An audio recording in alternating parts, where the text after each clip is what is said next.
So, Hörprobe mit alten Akkus. Und da liegt auch eine Haferflocke, die jetzt gleich wegkommt.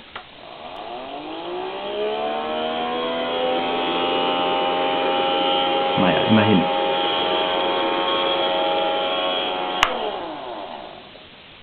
Ja, neue Akkus sind eingebaut und geladen. Jetzt klingt die Chose so.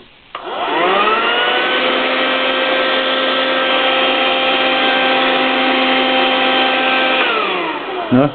Ist klar. Mein kleiner Sohn, der sonst immer damit spielt, hat jetzt davor Angst und ist der Meinung, es soll wieder leise sein. Funktioniert also.